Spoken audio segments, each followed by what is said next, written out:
vous avez une possibilité avec les RFID. Je vais parler des possibilités bénéfiques et je vais parler des dangers. Ça peut rester une solution et ça peut rester un problème. En quoi c'est une solution et en quoi c'est un problème. Si on se sert de la RFID comme juste outil qui nous permettent de évoluer nos consciences, par exemple nous donner l'expérience, nous donner la certitude et le savoir que peut l'être le plus expérimenté de cette terre, du coup oui, effectivement, ça peut être intéressant. Si on se sert de la RFID pour se contrôler, selon son propre accord, ça peut être intéressant.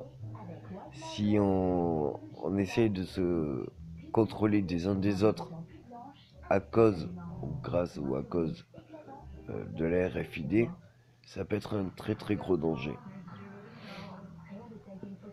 Mais en fait, la RFID, ça peut être aussi un docteur radiocommandé, dans le sens où un simple scanner pourrait réajuster, faire une mise à jour de la RFID et commander naturellement à l'intérieur du corps, stimuler les zones dont elles ont besoin d'être stimulées. On peut le faire dans le cerveau, mais on peut le faire dans le corps aussi. La technologie extraterrestre que j'ai avalée, c'était ça, voilà, c'était un peu plus pour le cerveau, mais c'était un traceur.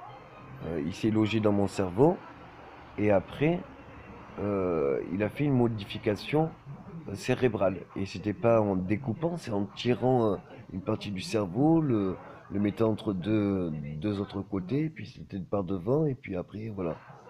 Et c'est pour ça que j'avais plus qu'à la place de la mémoire, il y avait un grand trou. Et c'est pas qu'ils avaient découpé, c'est juste qu'ils avaient coincé sur l'avant.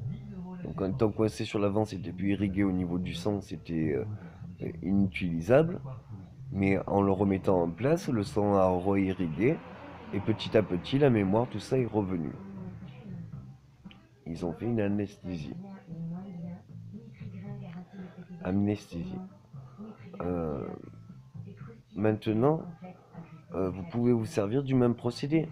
C'est-à-dire si ça se traverse les veines et que ça se balade et que c'est télécommandé, du coup, vous pourrez le loger dans n'importe quel corps du corps, n'importe quel niveau du corps, et vous pourrez faire les adaptations que vous voulez.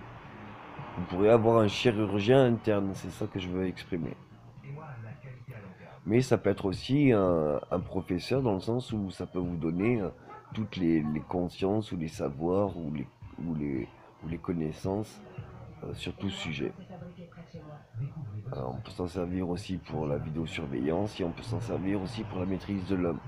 Il est vraiment très important de voir quels sont les dangers et quelles sont les vertus. Et pas mélanger les vertus en dangers ou faire des dangers, mais plutôt faire des dangers des vertus. Donc voilà, je vous dis à bientôt.